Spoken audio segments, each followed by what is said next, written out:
The Bears took left tackle Braxton Jones in the 5th round of the 2022 draft, and coming out of Southern Utah, I only had access to a couple games of film, so not enough to do a full evaluation. I saw him as a developmental tackle prospect with obvious high-end athletic traits, but I expected him to need a year or two to develop because even against mediocre competition in college, he still looked overwhelmed way too often. But through 10 weeks, Braxton Jones is PFF's highest graded rookie offensive tackle. From the guys I've watched, I wouldn't have Braxton Jones as number 1, but I'd have him in the top 3 or 4, and he's blown my expectations for his rookie season out of the water. Looking at his combine testing, you see the arm length, wingspan, and 40-yard dash are up near the 90th percentile. He's really explosive off the line of scrimmage, and he accelerates and glides down the field like a tight end.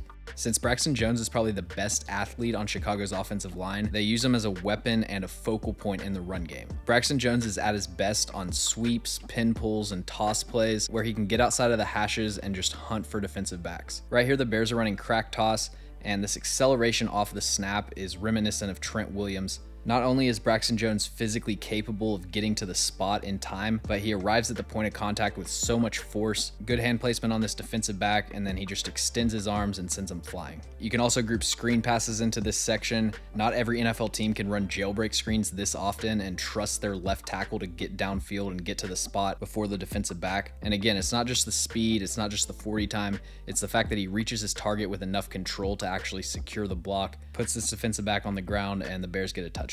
I'm not going to break down every single one of these just because there's so many of them. I could probably fill up a 7-minute video just on sweeps and screen passes. Great clear out block on Jeff Okudah right here. He doesn't knock anyone over on this play, but great job blocking 2 defenders to open up the touchdown for Justin Fields. He clears out the first player with his left hand, and usually when you have a 300-pound offensive lineman moving full speed out in open space, if they engage with one block, they have to devote all of their momentum in that direction, but Jones is able to adjust his blocking path just enough to affect this second defender and let Justin Fields walk in untouched. This play is actually a double pass. They fake the jailbreak screen, Braxton Jones pancakes Anthony Barr, and Dante Pettis has a lot of green grass here, but he gets a penalty for a double forward pass. Just anecdotally from watching the film, I can tell that the Bears running game is a lot more successful when they're running outside to the left, and the numbers back that up. Using data from Sports Info Solutions, we can compare Chicago's efficiency by run direction, and on outside runs to the left, the Bears are averaging 0.35 EPA per attempt and a 60.3 success rate. Those rank 2nd and 3rd league-wide, and I think 78 attempts is a big enough sample size to say that the Bears running game is at its best running left and outside the numbers. Directional rushing splits like this aren't the best way to evaluate individual offensive linemen. Right here, for example, the Bears are running GT power. Normally with power, the guard is pulling to the play side, but with GT power, you get the guard and the tackle pulling. The tight end Wesco gets good hand placement on Eric Kendricks, and then Braxton Jones accelerates through this gap and gives him an extra push.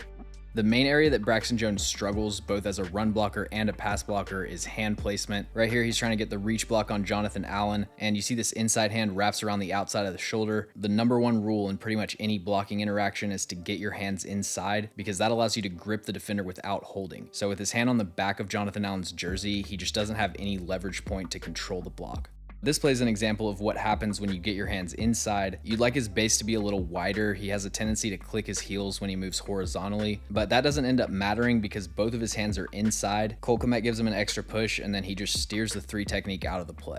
Braxton Jones has the athletic traits to be a really effective 2nd level blocker on zone runs, but there are some technique issues and rookie mistakes. So right here, Chicago's running a toss play. The blocking scheme is essentially stretch zone, and Braxton Jones is uncovered, meaning there's no one in his place gap. So his assignment is to climb up to Donovan Wilson and seal him off from the backside. And there's a balance that you have to strike in this situation between outrunning the defender and letting him undercut you, and not getting enough depth and expecting the defender to wait on you and you get beat to the spot. So what Braxton Jones needs to do right here is prioritize establishing inside position and then work backwards if Donovan Wilson undercut him. I expected Braxton Jones to show flashes as a rookie in the zone run game, but I've been shocked by the power and displacement that he creates on gap runs. As someone with more of a high cut build, and like I mentioned, not the most polished hand usage, it can be difficult to establish leverage and really move people at the point of contact, but through 10 weeks, he has an 82.8 PFF run blocking grade on gap scheme runs, which ranks 3rd among NFL tackles. This is another GT power against Miami. This time the right tackle and guard are pulling, so Braxton Jones is down blocking rocking the 3 technique, and he uproots them from the left hash all the way over to the right hash. So Braxton Jones has been great as a run blocker. For a rookie, I would say he's been elite, but he still has a ways to go in pass protection. On 316 pass blocking snaps, he's allowed 29 pressures and 5 sacks, but Chicago's been doing a lot to protect him schematically. 14.4% of the Bears dropbacks this season have been designed rollouts where you're moving the pocket and the offensive line isn't really asked to pass block, and they've been trying to help him with chip blocks from running backs and tight ends, but chip help doesn't always actually help offensive linemen.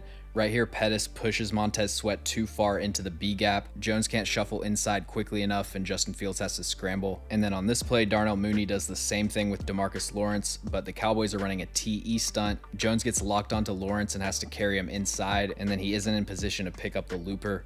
When he is one-on-one in pass protection, Braxton Jones' biggest issue by far is anchor. And at 310 pounds, with his length and the play strength that he shows in other aspects of his game, you would expect Braxton Jones to be better than he is blocking bull rushes, but a lot of times his footwork makes those high-end athletic traits irrelevant. He needs to get a lot more consistent at setting a wide base so that he can drop his anchor and absorb power rushers. On these plays I'm showing, you can see his feet are either way too close together or they're staggered, and it just creates way too narrow of a base to put up much resistance. The good news is that this is mostly just a technique issue. Like I said, his play strength in other areas is really good. He just needs to clean up his footwork so that he can actually use it in pass protection. So as a 5th round pick, Braxton Jones has already exceeded my expectations, and he was considered a raw player coming out of the draft. So he's nowhere close to maxed out, and considering his athletic traits and what he's shown already from a development standpoint, Braxton Jones would most likely be a 1st round pick in a redraft, and being able to get your left tackle of the future in the 5th round is incredible value, and it goes a long way towards building up a supporting cast for Justin Fields.